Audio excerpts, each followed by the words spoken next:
Assalamualaikum warahmatullahi wabarakatuh. Alhamdulillah rabbil alamin. Wassalatu wassalamu ala khatamil anbiya'i wal mursalin nabiyina Muhammadin wa ala alihi wa sahbihi ajma'in. Amma ba'd. Para jamaah yang dirahmati Allah, alhamdulillah pagi ini kita bisa bertemu lagi. Sekali lagi kita selalu berharap mudah-mudahan setiap pertemuan kita, termasuk pertemuan kita pada pagi hari ini, benar-benar menjadi pertemuan yang mendapatkan ridho dari Allah Subhanahu wa Ta'ala. Amin. Para jamaah yang dirahmati Allah, baru tadi pagi saya mendapatkan saran dan masukan dari jamaah. Ya, sehabis sholat subuh saya ditemui seorang jamaah masjid dan mendapatkan masukan yang cukup berharga bagi saya dan bagi kepentingan umat Islam utamanya dan kepentingan masyarakat pada umumnya. Masukan itu ya tentang kepedulian sosial kita. Tetapi yang agak menarik adalah bagaimana kepedulian sosial itu, kata jamaah saya itu, kita coba untuk kita terapkan secara proporsional. Jangan asal peduli, karena kita harus bisa memilih dan memilah. Ada skala prioritas. Di masyarakat kita itu banyak orang miskin, ya kita harus peduli. Tapi di antara mereka itu ada yang lebih kita prioritaskan, yaitu mereka yang miskin dan memang tidak punya kemampuan untuk bekerja dengan baik, sehingga mereka harus mendapatkan santunan dari masyarakat pada umumnya. Nah, disinilah kita harus peduli terhadap mereka dan lebih peduli pada mereka dibandingkan yang lain. Di samping itu bukan hanya masalah kemiskinan, di sini ada problem-problem sosial itu kan macam-macam, termasuk yang terkait dengan problem keluarga, rumah tangga, problem pendidikan, dan problem-problem yang lain yang terkait dengan persoalan-persoalan kemasyarakatan yang tentu saja mereka yang memiliki masalah itu tidak semua bisa memecahkan masalah yang mereka alami dan perlu bantuan orang lain. Nah, di sini kita ditantang untuk peduli terhadap mereka agar bisa membantu kesulitan yang mereka alami. Nah, para jamaah yang dirahmati Allah, berbicara tentang kepedulian sosial ini, ya tentu saja kita harus berangkat dari sejauh mana Islam itu menjawab tantangan kehidupan yang terjadi di masyarakat, termasuk pada diri kita sendiri. Insya Allah, kalau kita membaca ayat-ayat Al-Quran dan hadis-hadis Nabi, banyak sekali ayat-ayat Quran dan hadis Nabi yang terkait dengan persoalan kepedulian sosial ini.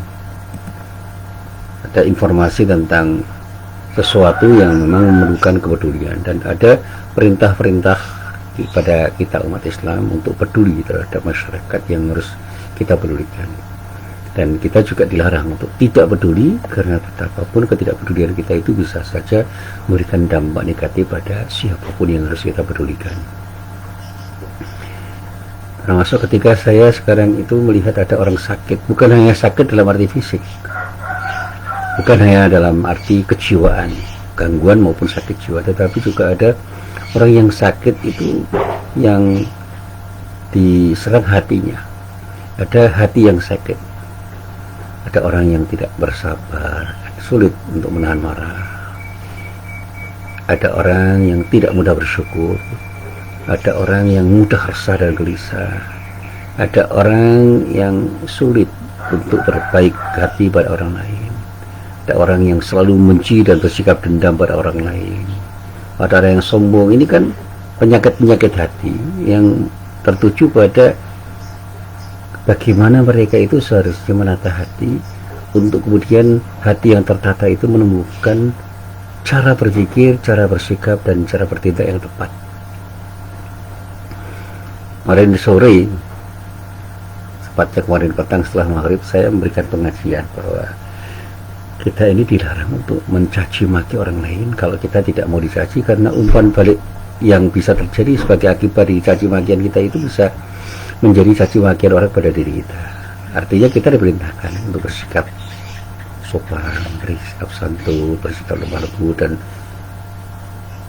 bagaimana kita menghargai dan menghormati orang lain, itu harus kita lakukan. Dan umpan baliknya insya Allah itu akan menjadi baik. Saya pernah mengilustrasikan, dan ini pelajaran dari guru-guru saya. Guru saya itu mengatakan, kalau Anda itu main bola tenis misalnya, atau bola apapun, kemudian Anda lemparkan ke tembok, semakin keras lemparan Anda, semakin mungkin pantulannya itu akan keras. Semakin terarah pantulan Anda, semakin mungkin pantulannya akan terarah. Nah sekarang kita itu mau mendapatkan pantulan seperti apa dari bola yang kita lemparkan. Kalau pantulan-pantulan yang mapan, ya kita harus melemparkan dengan mapan. Pantulan yang baik, kita pantulkan bola itu dengan baik. Kalau kita ngawur, dalam arti tidak memperhitungkan ketika kita melempar bola ke tembok, maka pantulan bola itu juga tidak akan teratur dan tidak akan terarah. Nah, saya selalu mengatakan begini, saya akan selalu mengatakan begini, kalau kita melakukan sesuatu tindakan yang cenderung akan bisa memberikan dampak negatif pada orang, maka yang akan menjadi umpan balik ya sesuatu yang negatif. Ketika kita memancing amarah orang, yang terjadi adalah amarah orang pada diri kita. Tapi selama kita itu melakukan tindakan yang baik pada orang, insya Allah umpan baliknya juga akan baik. Meskipun perlu waktu. Betapa Rasulullah itu berbuat baik pada orang lain, dan tidak semua orang berbuat baik pada Rasulullah. Bahkan orang yang sengaja ingin mencelakai Rasulullah juga tidak sedikit. Tapi Allah menolong kita. Artinya kemudian dari waktu ke waktu akan terjadi sesuatu yang baik. Karena apa? Ketika orang sudah bicara dengan nuraninya, orang tidak akan mungkin berbuat tidak baik pada orang yang berbuat baik pada dirinya. Karena ini kan sudah muncul orang-orang yang berbicara dengan hati nurani. Ketika mereka itu membela kebenaran yang selama ini tidak mereka bela, karena apa? Selama ini mereka memperturutkan hawa nafsu mereka, sehingga sulit mereka itu membela kebenaran dan keadilan. Ya. Bahkan membela kezaliman dan ketidakadilan, atau bahkan ketidakbenaran dan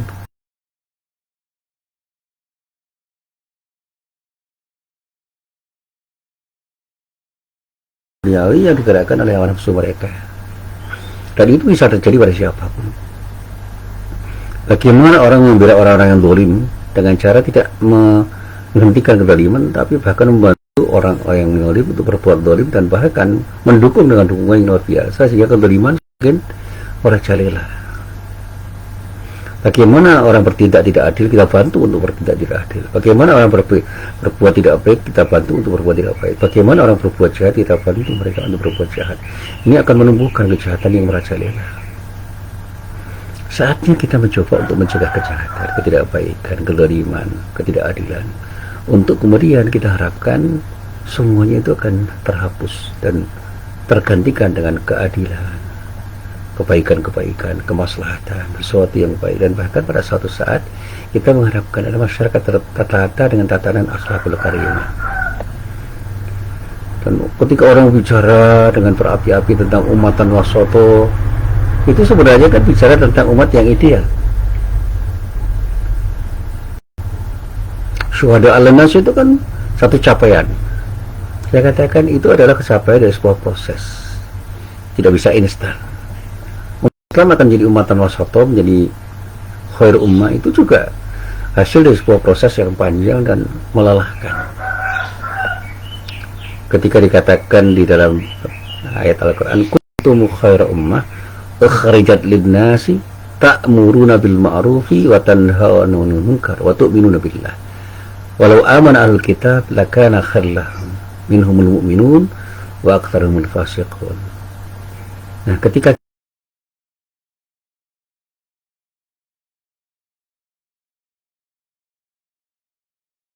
Imran ayat 110 itu menyatakan bahwa kita itu hanya akan jadi khair ummah, sebaik-baik umat, kalau ada kesediaan untuk beramal nahi mungkar secara terus dengan fondasi iman yang kokoh. Semakin kokoh fondasi keimanan kita dan kemudian menumbuhkan tindakan di dalam beramal nahi mungkar, kita bisa berharap kita akan jadi khair ummah. Tetapi ketika iman kita rapuh, lemah, dan amar ma'ruf nahi mungkar itu tidak terselenggara, tidak terjadi, tidak terwujud, ya tentu saja khair ummah itu tidak akan tercapai.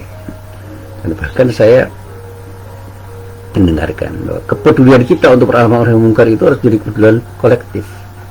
Jangan pernah kita justru membiarkan terjadinya amar munkar nahi ma'ruf. Kita harus membantu dan bahu-membahu untuk saling bisa memberi yang terbaik di dalam kerangka tindakan amar ma'ruf nahi munkar dimanapun kita berada.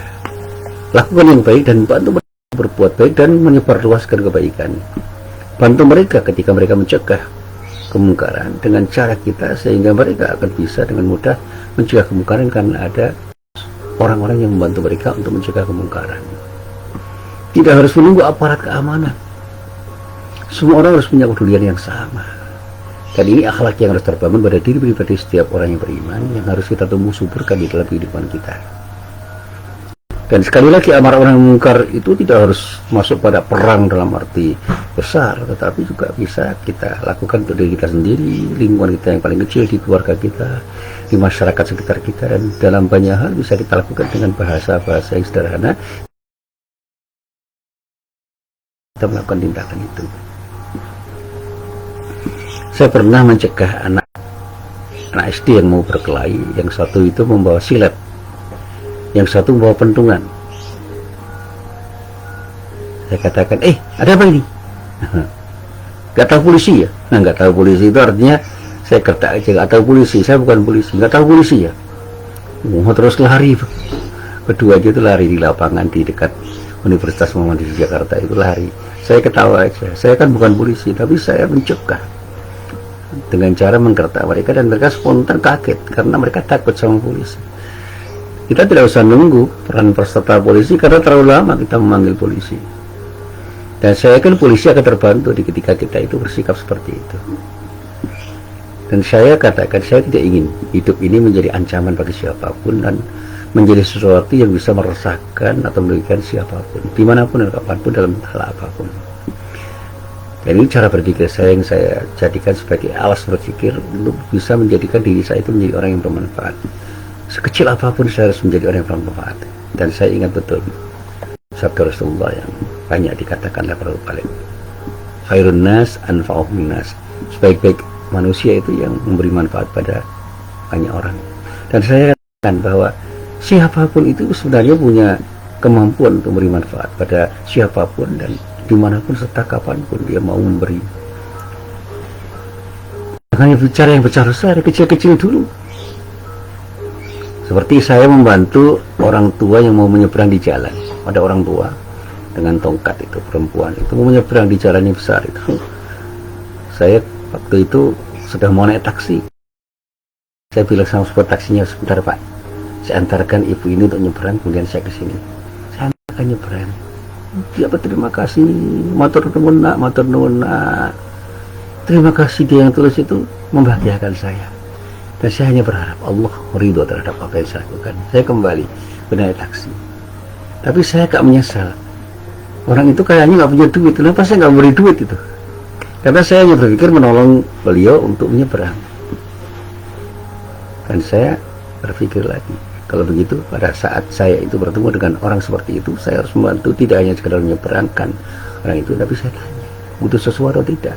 Kalau saya punya, saya harus memberi, dan itu adalah kewajiban saya sebagai sama manusia.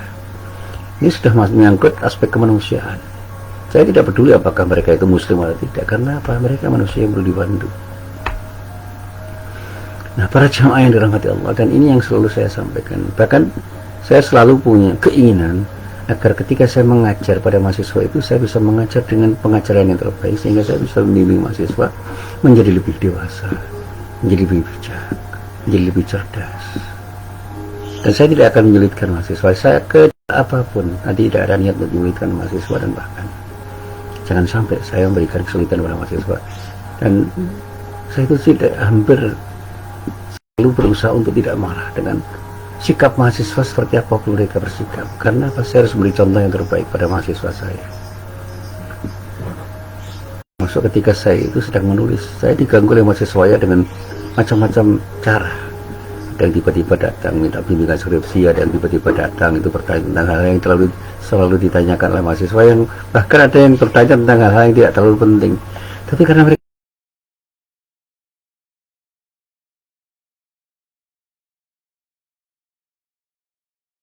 berbincang-bincang, saya terima karena tugas saya membimbing mereka. Dan orang tua mereka itu mengamanahkan kepada saya untuk membimbing mereka menjadi anak didik yang baik. Dan itulah yang selalu saya sampaikan. Untuk keadilan sosial yang harus kita lakukan kepada para dosen teman-teman saya yang lain, karyawan-karyawan saya waktu itu juga saya katakan begitu. Saya pernah jadi pimpinan di fakultas, saya pernah jadi dekan. Saya katakan, yuk kita layani mereka dengan pelayanan terbaik, karena kita pun ingin mendapatkan pelayanan terbaik dari semua orang.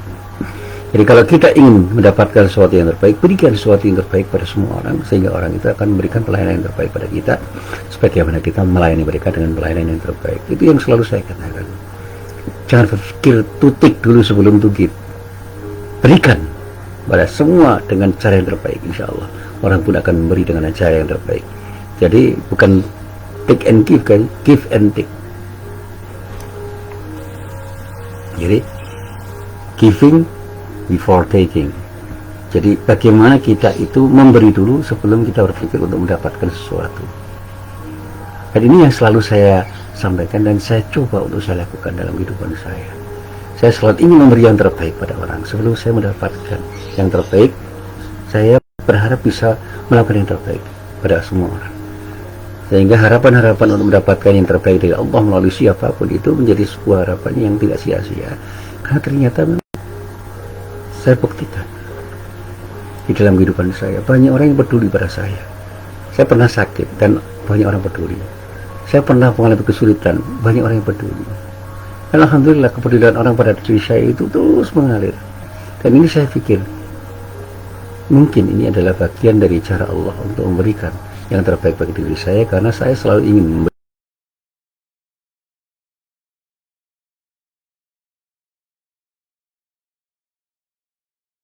kebiasaan yang akan bisa membuat saya semakin bertindak tidak baik dengan cara apapun, termasuk dengan cara muhasabah yang selalu saya lakukan. Saya selalu ingat, kritik dari siapapun orangnya, dimanapun dengan apapun, selalu akan saya dengar dan saya pertimbangkan. Dan saya seringkali tidak menjawab. Hujatan orang, hinaan orang, celaan orang, itu saya jadikan sebagai alat untuk introspeksi. Cara saya berintrospeksi antara lain dengan kritik banyak orang, bahkan celaan, hinaan, pelecehan yang dilakukan orang terhadap saya terima. Dan saya akan terima dengan senyum. Karena apa? Semua itu adalah bagian dari cara Allah untuk mengingatkan diri saya. Sebab kalau saya banyak dipuji orang, saya bisa lupa diri. Dan saya berlindung pada Allah. Ya Allah, jangan sampai saya itu menjadi orang yang banyak dipuji orang, sehingga saya lupa untuk berbuat baik dan memperbaiki keadaan serta memperbaiki diri saya. Dan bahkan saya berterima kasih kepada orang yang suka melecehkan diri saya, bahkan menghina. Bahkan ada orang yang fitnah diri saya dengan fitnah yang bermacam-macam, dan itu menjadi sesuatu yang bisa dijadikan sebagai alat introspeksi, menjadi sarana untuk introspeksi. Kemudian saya berbenah diri.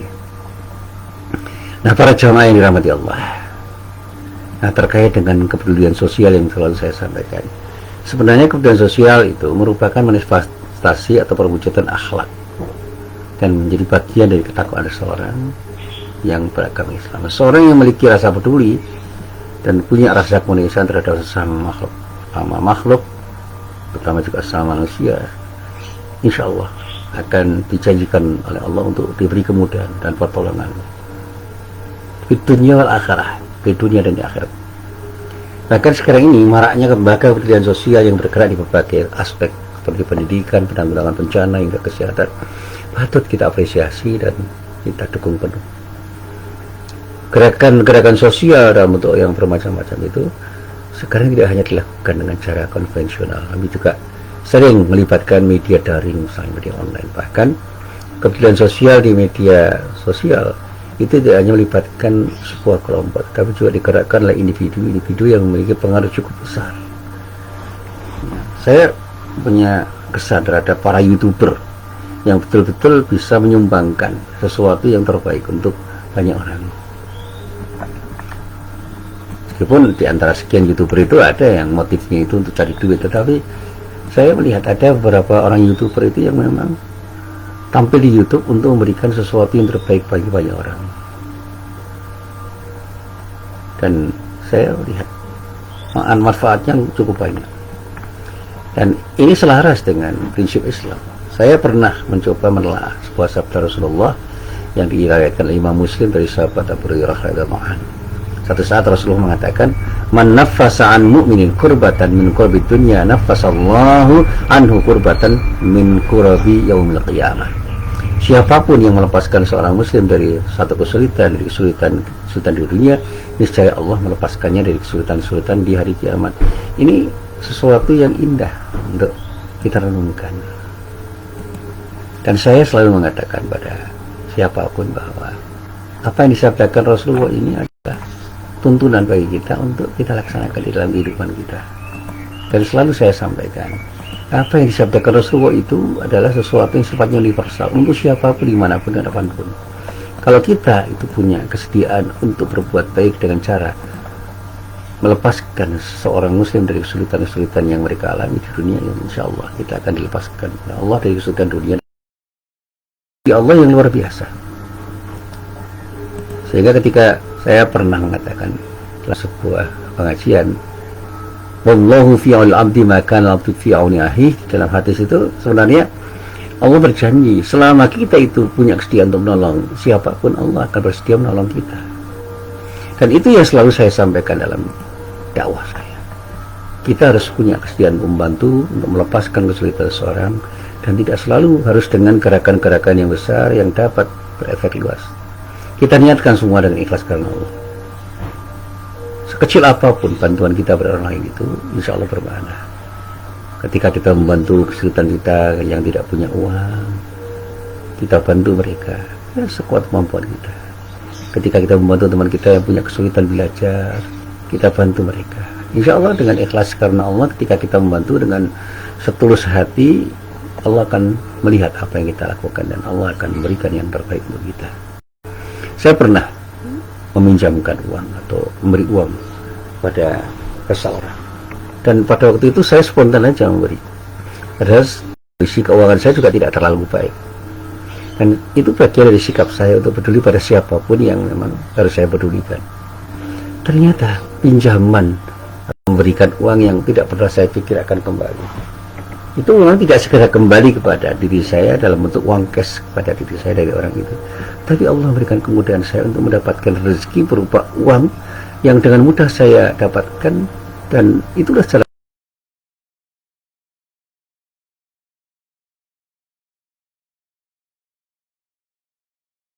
itu untuk ikhlas memberi.